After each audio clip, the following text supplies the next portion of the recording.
Hari berganti malam. Sesekali terdengar suara burung hantu diselingi suara-suara binatang malam yang saling bersahutan. Diterangi dua buah lampu petromas, Dini dan kawan-kawan menikmati makan malam mereka dengan menu ikan mujair bakar dan kangkung cah.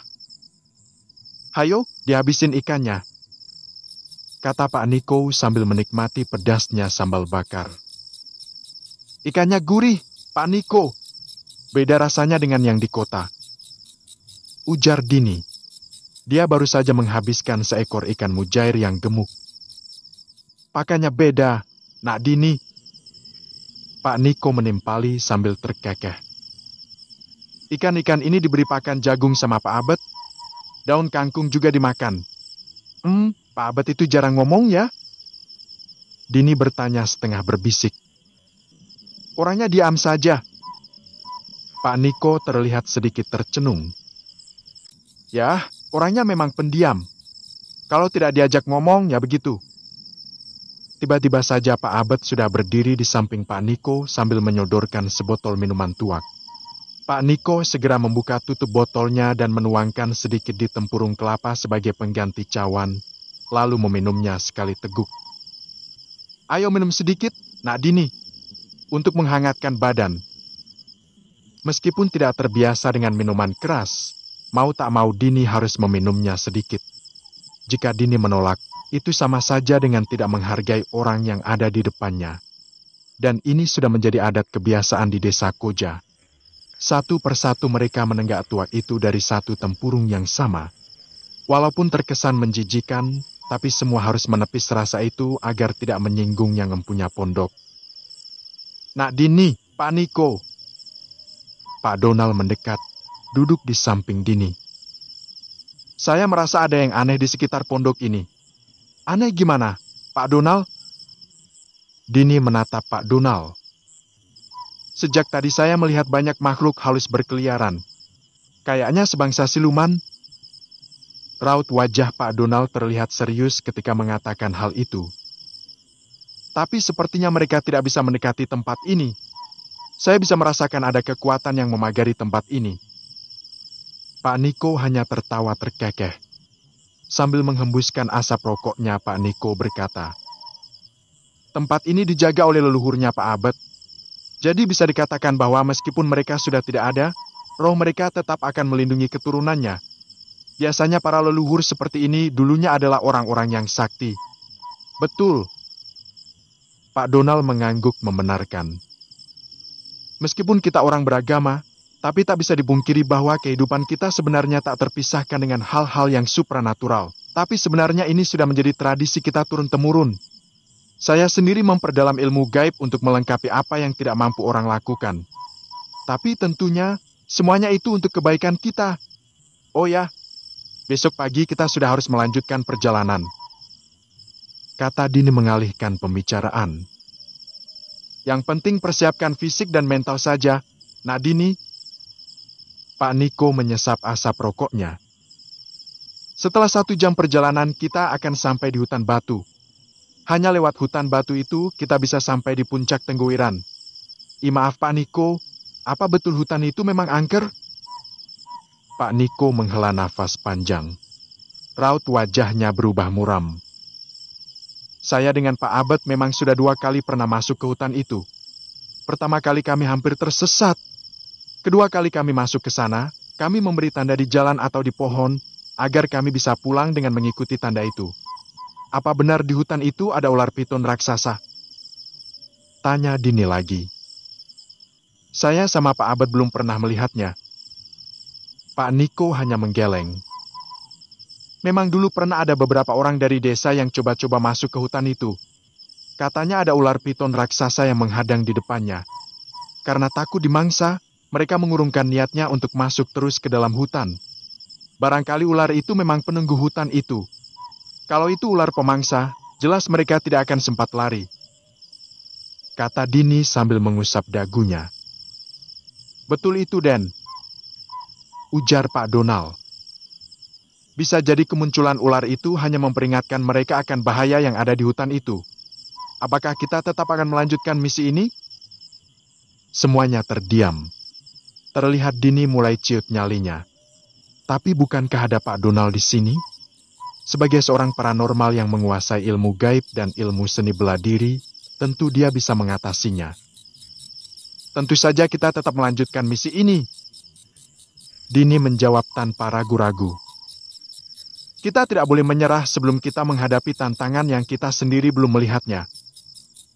Malam semakin larut. Dini dan kawan-kawan pun mencari tempatnya masing-masing untuk merebahkan diri. Pondok itu termasuk besar, seukuran rumah tinggal. Tempat mereka tidur adalah balai-balai bambu yang dibuat agak tinggi, sekitar 50 cm dari atas tanah. Cukup luas untuk mereka tidur, sehingga tidak harus saling berhimpitan. Sebelum Dini memejamkan mata, dia melirik ke tempat Pak Donald tidur. Ternyata lelaki parubaya yang berwajah awet muda itu tengah duduk bersila sambil bersemedi. Dini cukup memahami pembawaan orang seperti Pak Donald itu. Dia tahu, saat itu Pak Donald tengah mengumpulkan energinya untuk meningkatkan kekuatan tenaga dalamnya. Dan bahkan, aktivitas semacam itu membuat orang tidak akan tertidur hingga pagi hari. Sementara yang lain sudah mendengkur karena kecapaian berjalan. Deni pun akhirnya tertidur, tidak sadar jika liontin giok merah pemberian Pak Willem bercahaya merah di dadanya. Suara kicau burung yang saling bersahutan membangunkan Dini. Setelah merenggangkan tubuh sesaat, dia melangkah keluar pondok. Pagi masih agak gelap. Sekilas diliriknya arloji di tangan kirinya, ternyata baru pukul 4. Deni pun melangkah ke belakang pondok ketika mendengar suara kayu gemeretak karena terbakar. Dilihatnya Pak Abed sedang merebus ubi dan jagung, sementara Pak Donald sedang mengulek cabai. Ada yang bisa dibantu? Tanya Dini sambil tersenyum. Pak Abed hanya membalas mengangguk ke arah Dini. Sudah Den, sudah selesai. Tinggal menunggu jagungnya matang, kata Pak Donald. Pagi ini kita sarapan jagung rebus dan ubi rebus sama sambal terasi. Waduh, jadi malu aku. Kita yang muda-muda hanya tinggal makan saja nih, ujar Dini sambil tertawa. Tak lama kemudian, setelah sarapan mereka langsung berkemas untuk melanjutkan perjalanan. Tidak lupa sebelum meninggalkan pondok itu mereka berdoa menurut keyakinan masing-masing. Sekitar 1 jam lamanya mereka menempuh perjalanan hingga akhirnya mereka sampai di tepi hutan batu. Terlihat 2 pohon beringin besar di kiri dan kanan, seperti sebuah gerbang yang akan mereka lalui. Sebelum mereka memasuki hutan itu, Pak Abed mendahului mereka. Dan di bawah kedua beringin besar itu, dia meletakkan sebungkus tembakau di atas daun pisang dan 7 batang lintingan tembakau, di mana yang 1 batang sudah dibakar. Kemudian dia memberi isyarat kepada Dini dan kawan-kawan untuk berjalan memasuki hutan batu itu. Begitu memasuki hutan itu, langsung terasa hawa tiba-tiba menjadi dingin. Banyaknya pohon raksasa yang menghalangi sinar matahari, membuat hutan itu terlihat gelap dan menyeramkan. Sekeliling hutan itu hanya terlihat bebatuan yang hijau karena berlumut.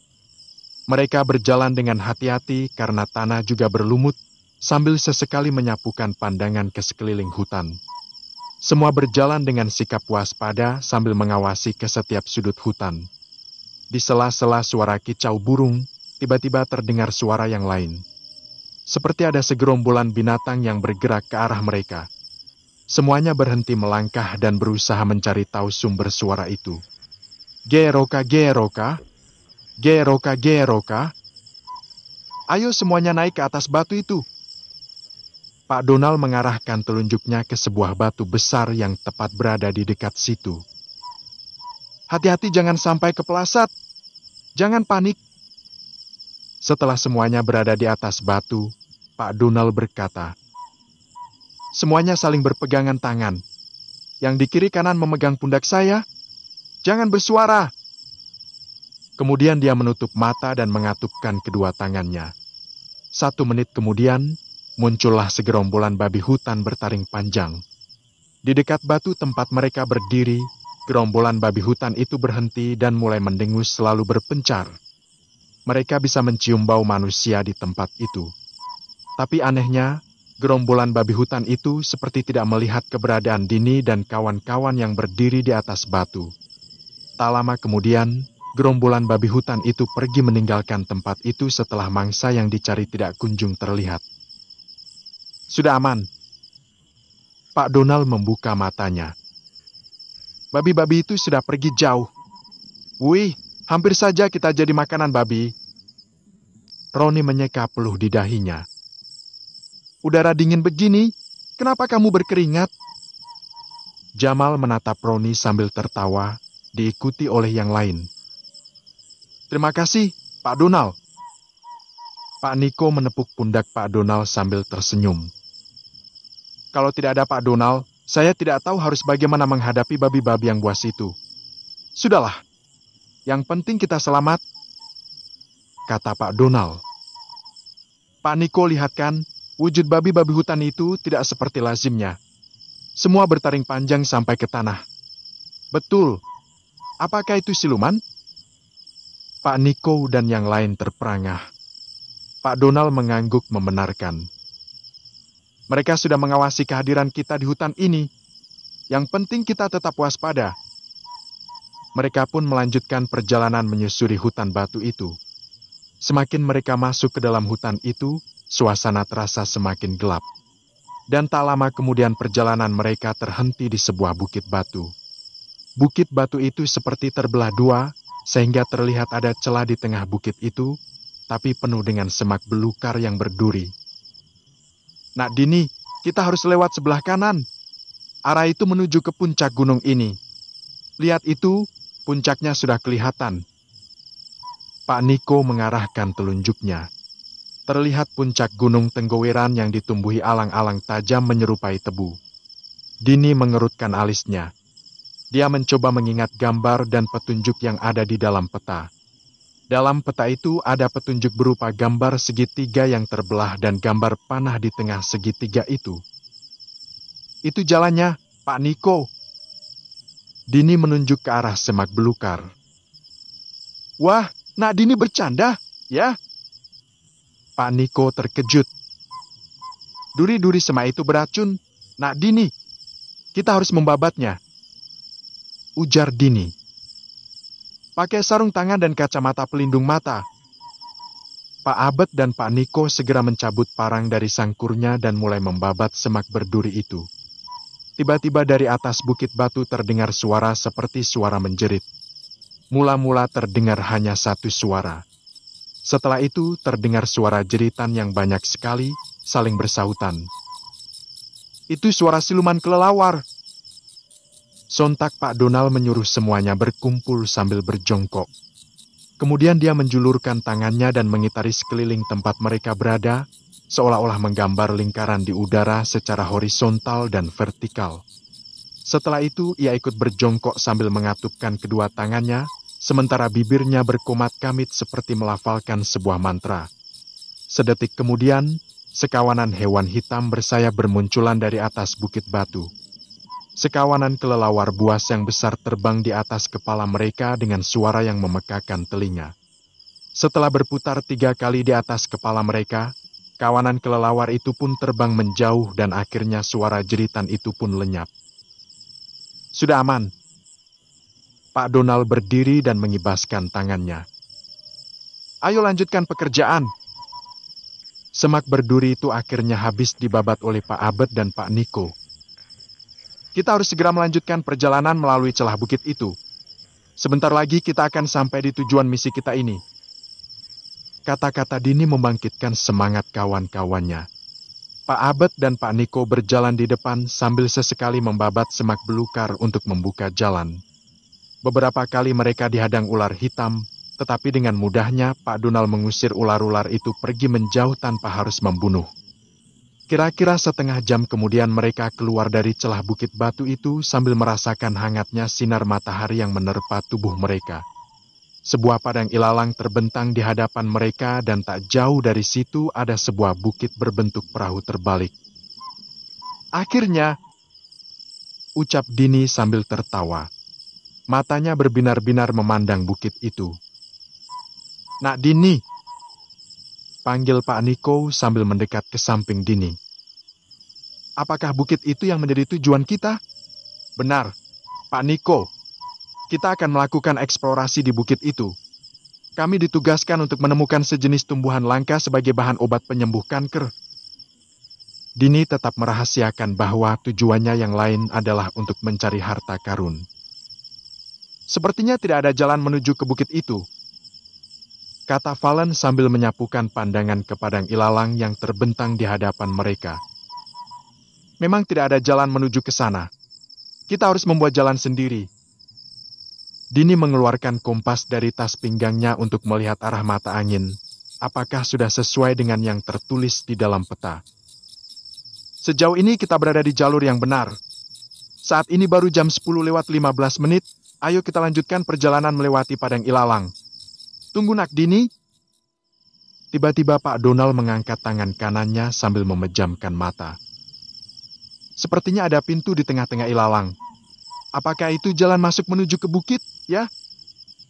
Pak Donald membuka matanya kembali. Kita coba saja lewat padang ilalang ini. Ayo, kita harus yakin tidak ada halangan di depan sana. Sebaiknya Pak Donald jalan di depan, saya di belakang Pak Donald.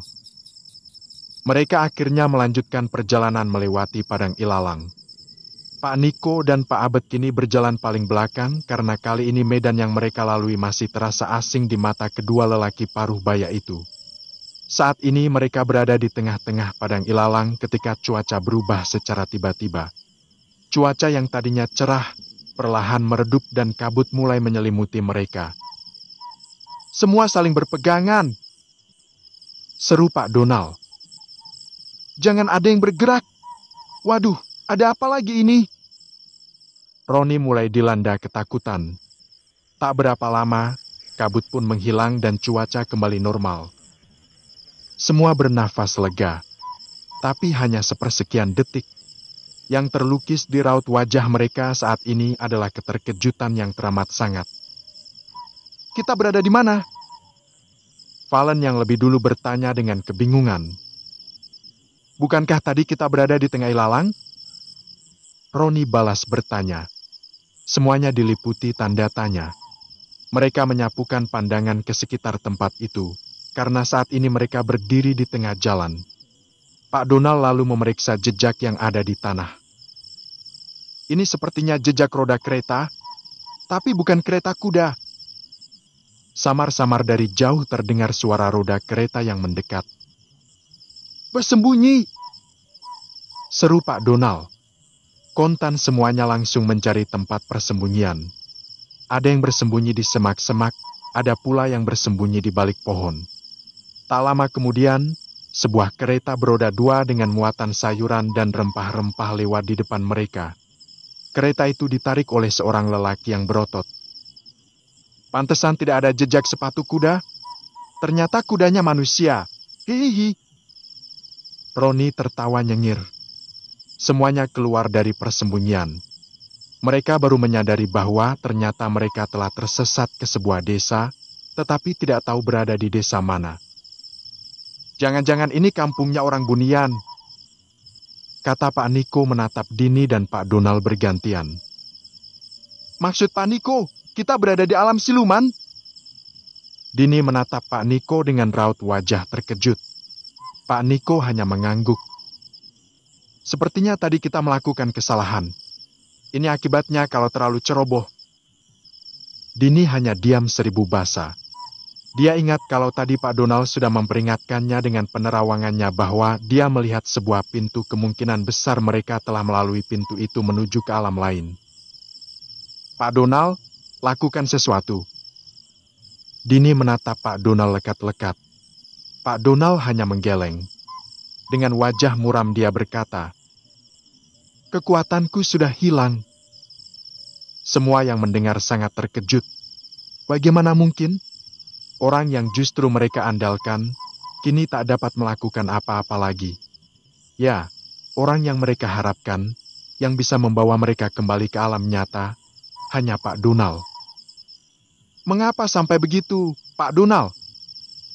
Dini tak habis pikir. Saya juga tidak tahu. Begitu kita berada di tempat ini, saya merasakan kekuatan ilmu gaib saya sepertinya disegel. Terlihat raut wajah Pak Donald penuh dengan kekecewaan. Jadi sekarang apa yang harus kita lakukan? Tanya Dini dengan nada keputusasaan. Kita jangan dulu masuk ke kampung mereka. Saya khawatir dengan orang-orang Bunian ini. Mereka bukan manusia seperti kita, kata Pak Niko. Kalau begitu sebaiknya kita masuk ke hutan dulu, ujar Dini. Jangan sampai ada yang melihat keberadaan kita di sini. Sementara itu di kampung Bunian, seorang tetua kampung bernama Cukiraba sedang duduk di singgasananya. Di hadapannya berdiri 10 orang prajurit yang siap melaksanakan perintah. Perlu diketahui bahwa meskipun hanya sebuah kampung, tapi seorang tetua kampung dianggap sebagai raja dan tentu saja anak buahnya disebut prajurit bahkan dipersenjatai dengan tombak, pedang, dan panah. Prajurit! Siap! Begitu selalu sikap prajurit ketika berada di hadapan tetua kampung. Tidak bedanya dengan prajurit istana. Ada tugas penting yang harus kalian laksanakan, kata tetua Cukiraba dengan wibawa seorang raja. Perlu kalian ketahui, saat ini kampung kita tidak aman lagi. Ada 10 orang penyusup yang telah memasuki wilayah kekuasaanku. Tugas kalian adalah menangkap para penyusup ini hidup-hidup. Kita belum tahu pasti apakah mereka kawan atau lawan. Karena itu, besok pagi tugas ini harus segera dilaksanakan. Aku serahkan tugas ini di bawah kepemimpinan prajurit Seno. Laksanakan! Siap laksanakan! Sahut semua prajurit dengan serempak. Bubar! Kembali ke posisi masing-masing! Perintah sang tetua kampung. Dia pun berdiri dari singgasana lalu berjalan menuju ke tempat peraduannya. Dengan satu isyarat tangan, 2 dari ke-9 istrinya mengikutinya ke dalam kamar. Pagi-pagi buta, Dini telah bangun dari tidurnya. Diliriknya arloji yang ada di lengan kirinya. Baru pukul 3 dini hari. Dia pun keluar dari tenda, sementara Valen dan Roni masih mendengkur. Keduanya tidur satu tenda dengan Dini. Dini duduk di sebuah batu dan mengamati keadaan di sekeliling tempat itu. Hari masih gelap dan suara jangkrik masih terdengar. Suara mendengkur saling bersahutan juga masih terdengar di tenda-tenda yang lain. Kejadian yang mereka alami sulit diterima oleh akal sehat Dini. Ia masih tak percaya bahwasanya ini sungguh nyata dia alami. Kemudian Dini memejamkan mata, berusaha mengingat kembali perjumpaannya dengan Pak Willem lewat mimpi tadi malam. Dalam mimpi Pak Willem berkata bahwa mereka berada di alam lain. Menurut Pak Willem, orang-orang Bunian itu sama dengan manusia, hanya mereka berada di alam yang tidak bisa dilihat oleh manusia. Dengan kata lain, orang Bunian itu bukan siluman. Bapak akan tetap bersamamu meskipun hanya melalui liontin yang kamu pakai, kata Pak Willem dalam mimpi Dini. Bila ada kesempatan, pinjamkan liontin giok merah ini kepada Pak Donald. Suruhlah dia menggenggam liontin ini sambil bersemedi, agar Bapak bisa membantu Pak Donald untuk memperoleh kekuatannya kembali. Bapak yakin pada suatu saat kalian bisa kembali ke alam manusia. Masih ada harapan. Tanpa sadar Dini berkata pada dirinya sendiri sambil tersenyum pahit. Tak lama kemudian, sinar mentari pagi terlihat menembus di sela-sela dedaunan pohon. Satu persatu mereka keluar dari tendanya masing-masing untuk menghirup udara pagi. Dan Valen mendekati Dini yang masih duduk di batu. Kayaknya harus ada orang yang pergi ke kampung. Kita harus membeli makanan atau setidaknya bahan makanan. Dini hanya diam. Dia masih berpikir 2 kali bila harus bertemu dengan orang-orang Bunian. Tapi sepertinya tidak ada cara lain. Sepandai-pandainya mereka bersembunyi, pasti akan ketahuan juga. Mendadak muncul 10 orang berpakaian prajurit. Dini dan kawan-kawan tak bisa berbuat apa-apa ketika para prajurit menodongkan tombak. Kalian semua harus ikut kami menghadap tetua kampung, kata Seno yang memimpin para prajurit itu, yang ternyata adalah anak buah Cukiraba si tetua kampung. Tunggu, apa salah kami? Pak Donald menatap wajah Seno. Sesuai informasi yang kami terima, kalian adalah penyusup. Maka dari itu, kalian kami tangkap. Ayo bawa mereka. Zeno memberi perintah kepada anak buahnya.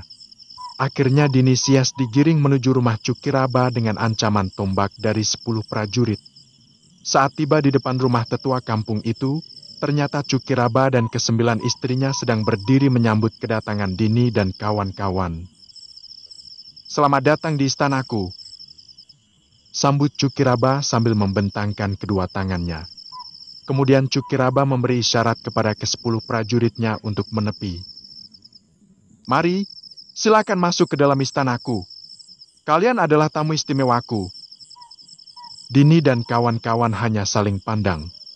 Mereka merasa risih dengan penyambutan tetua kampung itu. "Tidak usah merasa sungkan. Ayo masuk."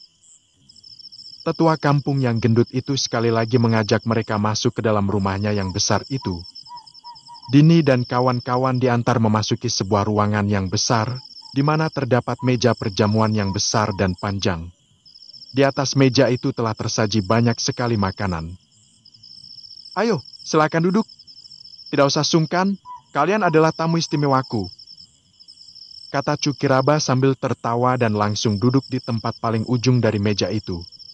Ke-9 istri Cukiraba dengan ramah melayani Dini dan kawan-kawan. "Semuanya cantik-cantik ya?"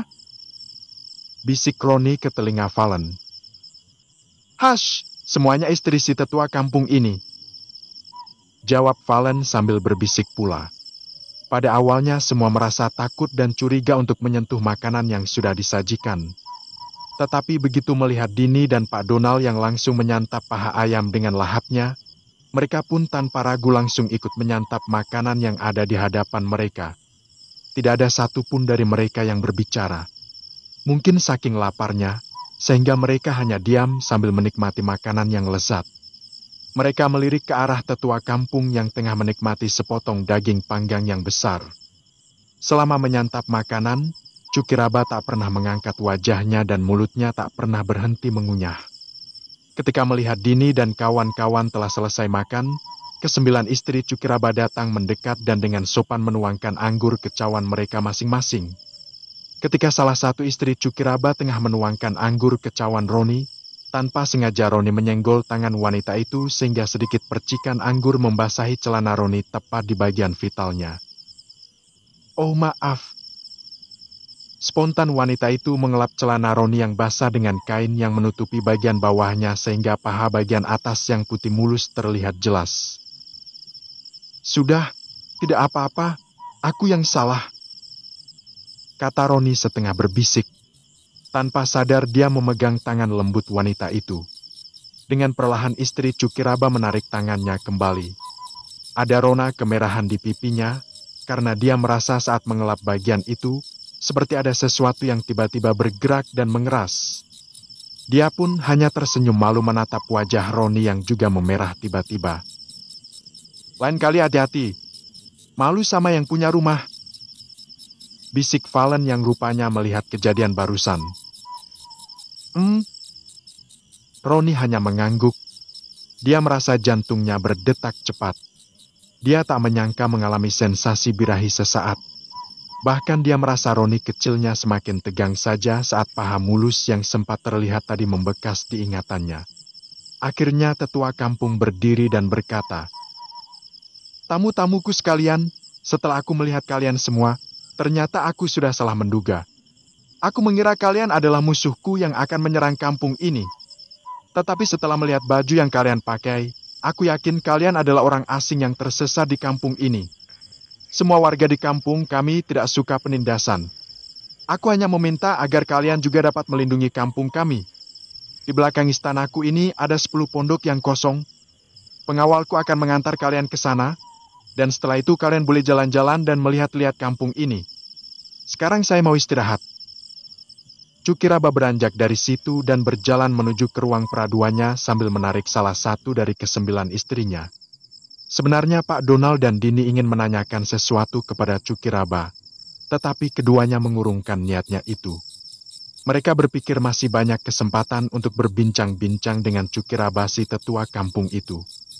Mereka lalu diantar oleh 2 orang pengawal Cukiraba untuk menempati pondok-pondok yang letaknya agak jauh di belakang rumah tetua kampung. Ternyata pekarangan di belakang rumah Cukiraba sangat luas. Terdapat taman-taman bunga yang indah dan tertata dengan rapi, dikelilingi rumput gajah mini yang terkesan terpelihara. Pondok-pondok yang berjejer dengan rapi terlihat seperti kompleks perumahan yang kecil. Pondok-pondok itu berdinding papan tetapi sangat rapi tersusun sehingga tidak ada celah sedikit pun. Hanya ada sebuah pintu dan satu buah jendela. Atapnya dari daun rumbia tetapi disusun setebal mungkin agar air hujan tidak merembes ke dalam pondok. Sepertinya pondok-pondok itu adalah kamar untuk para pengawal dan para pelayan tetua kampung. Setelah menempati pondok-pondok itu, beberapa pelayan membawa pakaian ganti untuk mereka pakai. Sepertinya mereka diharuskan untuk memakai pakaian itu untuk membedakan dengan warga kampung bahwa mereka adalah orang-orang istana. Malam itu Roni gelisah di tempat tidurnya. Dia berusaha untuk tidur sambil memejamkan mata berlama-lama, tapi kejadian siang tadi terus membayanginya. Akhirnya dia mengambil sebungkus rokok yang masih disimpannya di dalam ranselnya. Pikirnya mungkin dengan merokok bisa membuat cepat mengantuk. Baru saja menyelipkan sebatang rokok di bibir, tiba-tiba terdengar ketukan halus di pintu. Roni hanya diam saja sambil mempertajam pendengarannya. Ketukan itu terdengar lagi sedikit lebih keras. Akhirnya Roni berjalan menuju ke arah pintu. "Siapa?" tanya Roni memberanikan diri. "Saya, Delima," jawab orang di balik pintu itu yang ternyata seorang wanita. "Delima siapa?" tanya Roni lagi. "Yang menumpahkan anggur tadi," jawab Delima. Roni segera membukakan pintu dan Delima langsung menerobos ke dalam sebelum dipersilahkan masuk, lalu menutup kembali pintu pondok itu. "Mengapa kamu ke sini?"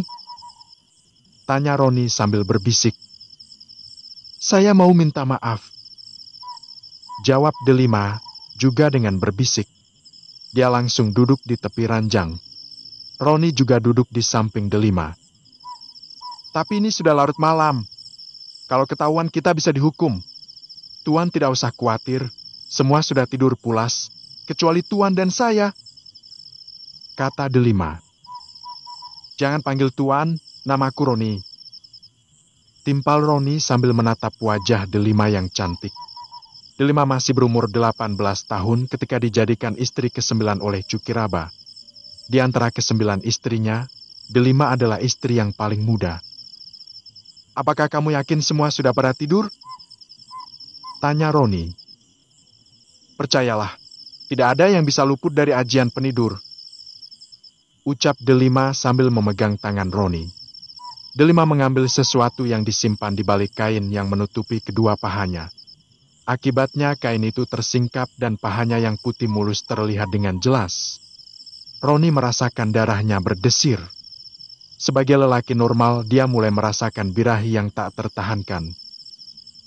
"Kubawakan anggur ini buat kamu. Anggaplah sebagai permintaan maafku." Delima memberikan sebuah guci kecil pada Roni. Roni meneguk anggur itu sedikit. "Wah, enak sekali. Rasanya tidak seperti anggur yang aku minum tadi. Terima kasih, Delima." Delima hanya tersenyum. "Kalau kamu mau, kamu boleh mencicipi tubuhku, Roni." Roni terkejut.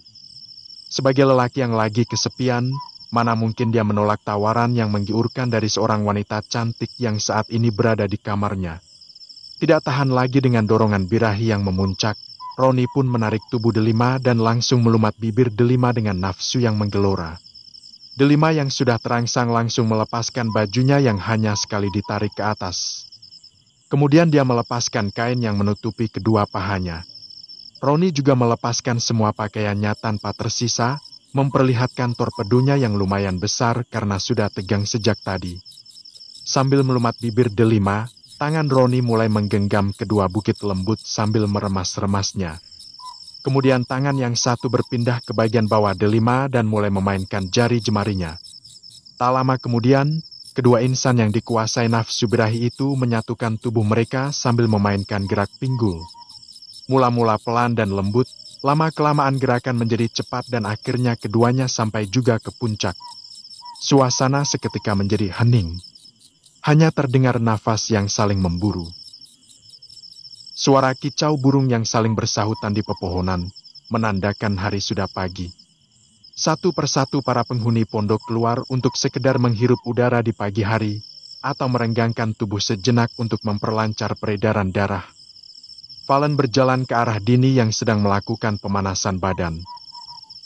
"Dini, apa rencanamu hari ini?" tanya Valen. "Bagaimana kalau kita jelajahi kampung ini? Siapa tahu kita bisa menemukan sesuatu yang berguna untuk dibawa pulang," kata Dini. "Waduh, kita bisa dapat apa di kampung seperti ini? Lagian kita tidak tahu bagaimana caranya pulang." Valen menggaruk-garuk kepalanya yang tidak gatal. "Yang penting kita percayakan saja pada nasib kita." Dini cuma tersenyum kecut. "Ya, nasib. Apa mungkin kita melanggar sesuatu larangan, ya?" Dini menggeleng. "Tidak ada larangan yang kita langgar. Kita hanya tersesat jalan sehingga kita terjebak di alam yang tak kasat mata. Tapi jangan khawatir, guruku selalu datang dalam mimpi. Katanya, kita akan kembali ke alam kita pada saatnya nanti." Pak Donald datang mendekati mereka. "Wah, kelihatannya ada sesuatu yang serius, ya? Oh, begini Pak Donald. Saya bilang sama Valen kita pasti akan pulang, tapi kita masih harus menunggu sampai saatnya nanti." Pak Donald mengangguk membenarkan. "Ya, percaya saja pada kekuatan yang ilahi. Kita ini sedang menjalani cobaan. Oh ya, ada yang harus saya bicarakan dengan Pak Donald, tapi hanya kita berdua saja," ucap Dini dengan raut wajah yang serius. "Kalau begitu aku mau ke pondoknya Roni, Den. Sejak tadi dia belum keluar dari pondoknya." Valen segera bergegas menuju ke pondoknya Roni. Valen mengetuk pintu pondok yang masih tertutup itu. "Loni, ayo bangun. Sarapan dulu." Pintu pondok itu terbuka. Valen terbelalak melihat kondisi Roni yang hanya memakai celana dalam. "Kamu lagi ngapain? Tidur cuman pakai kolor. Apa nggak kedinginan?" Valen cuma bisa geleng-geleng kepala sembari mendengus. "Aku tidak bisa tidur semalam," kata Roni. "Makanya aku masih ngantuk." "Wah, pasti kamu lagi kepikiran sama pacar, ya?" goda Valen sambil duduk di sebuah bangku kecil. "Ah, bisa aja kamu. Tuh, spraynya sampai kusut-kusut begitu." Valen menunjuk ke tempat tidur Roni. "Itulah, gara-gara tidak bisa tidur, aku gelisah sendiri di tempat tidur," ucap Roni sambil mengenakan celananya. "Rencananya siang ini kami mau menjelajah kampung ini. Apa kamu mau ikut?" Valen menatap wajah Roni yang terlihat kuyu dan suram. "Aku di sini saja, badanku terasa pegal." Roni mengurut-urut pundaknya sendiri. "Baiklah, nanti aku tanyakan sama prajurit Seno kalau ada tukang pijat yang bisa dipanggil ke sini," ucap Valen. Dia pun keluar dari pondok dan menuju ke pondoknya prajurit Seno, pemimpin pengawal tetua kampung. Kebetulan Valen melihat Seno keluar dari pondoknya, hendak bersiap-siap menuju ke istana tetua kampung. "Maaf prajurit Seno, ada yang mau aku tanyakan." Valen tersenyum ramah. "Oh, silakan. Ada yang bisa saya bantu? Apakah di sini ada tukang pijat? Di sini ada 5 orang yang bekerja sebagai tukang pijat khusus. Memangnya siapa yang butuh untuk dipijat?" "Temanku, Roni, yang di pondok itu." Valen mengarahkan telunjuknya ke pondok tempat Roni berada. "Baiklah, nanti saya suruh pelayan untuk memanggil salah satu pemijat." Seno pun melangkahkan kakinya menuju ke rumah Cukiraba sang tetua kampung untuk menjalankan tugasnya sebagai pengawal. Valen lalu berjalan ke tempat Dini dan kawan-kawannya berada. Mereka tengah menikmati kopi panas dan ubi rebus yang sudah disiapkan oleh para pelayan Cukiraba. "Roni mana?" tanya Dini begitu Valen tiba. "Dia lagi tidak enak badan. Badannya pegal-pegal katanya," jawab Valen sambil mengambil sepotong ubi rebus. "Pelayan sudah memanggil tukang pijat untuk Roni." Biarlah dia istirahat dulu, kata Dini. Setelah mengisi perut dengan ubi rebus, Dini dan kawan-kawan segera menuju ke tempat kediaman Cukiraba untuk meminta izin keluar dari kompleks kediamannya. Permisi. Seorang pelayan mengetuk pintu pondok tempat Roni berada. Ya, masuk saja. Pintunya tidak dikunci, seru Roni mempersilahkan tamunya masuk. Seorang pelayan bersama seorang wanita yang umurnya sekitar 30-an masuk ke dalam pondok itu. Pemijatnya sudah datang, Tuan.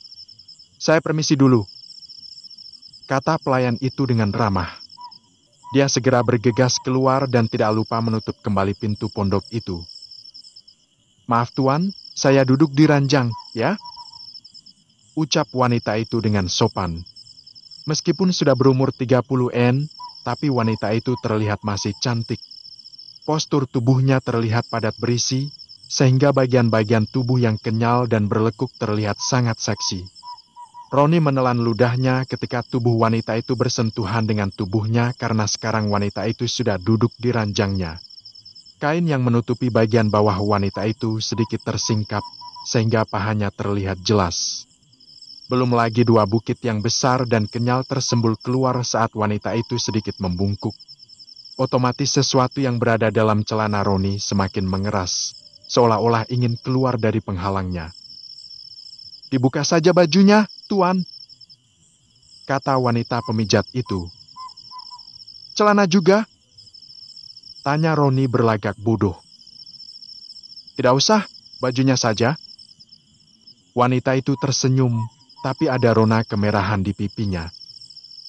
Maaf, sebaiknya pintunya dikunci saja. Soalnya aku orangnya pemalu. Takutnya ada orang yang membuka pintu dengan tiba-tiba. Wanita itu hanya mengangguk. Dia berdiri dan berjalan ke arah pintu. Diam-diam Roni menatap bokongnya yang bergoyang saat berjalan. Lekuk pinggulnya yang terlihat bak sebuah gitar membuat Roni hampir tak bisa menahan air liurnya yang meleleh. Sudah dikunci, Tuan. Apakah saya bisa mulai memijat? Wanita itu kembali duduk di ranjang dan mulai menyentuh dada Roni. Jangan panggil saya Tuan. Panggil saja Roni, itu namaku. Lalu namamu siapa? Roni mulai berani memegang punggung tangan wanita itu. Nama saya Melati, katanya sambil tersenyum. Ih, apa Melati sudah bersuami? Melati cuma mengangguk, tapi terlihat seperti malu-malu. Lalu suami kamu ada di mana? Dia sekarang lagi ada di kebun bersama anak saya yang masih berumur 5 tahun. Soalnya sekarang kebun harus dijaga. Kalau tidak, ada pencuri yang sering datang memetik sayur dan rempah-rempah. Oh, begitu ya? Baiklah, kamu bisa mulai memijat punggung saya dulu. Roni langsung membalikkan badannya dan tidur menelungkup. Sejurus kemudian, Roni mulai menikmati pijatan Melati yang lembut. Dia merasakan jari-jari Melati seperti memainkan piano di atas punggungnya. Supaya tidak capek, kamu duduk saja di belakangku, ucap Roni. Kamu tidak keberatan? Tanya Melati. Tidak, duduk saja. Melati pun segera duduk mengangkang di paha belakang Roni, sedikit di bawah bokong. Akibatnya kedua paha Melati berada di sisi kiri dan kanan dari badan Roni. Dari samping, Roni bisa leluasa memandang paha Melati yang putih mulus, sehingga meskipun tertindih badan Melati, tetapi Roni kecil tetap bergerak dan akhirnya mengeras. Aku ingin kamu memijat dadaku sekarang, kata Roni. Melati turun dari badan Roni, sehingga Roni bisa memutar badannya dan sekarang dia tidur terlentang. Dengan jari-jari yang terampil, Melati mulai memijat bagian dada Roni. Melati sudah biasa memijat tetua kampung dan juga memijat para prajurit yang membutuhkan jasa pijatan. Pekerjaan memijat sudah menjadi pekerjaan rutinnya dan setiap minggu Melati memperoleh upah dari pekerjaan memijat. Aku ingin kamu memijat kakiku juga, ya? Boleh, tapi celanamu harus dibuka. Melati tersenyum. Dia tidak canggung lagi.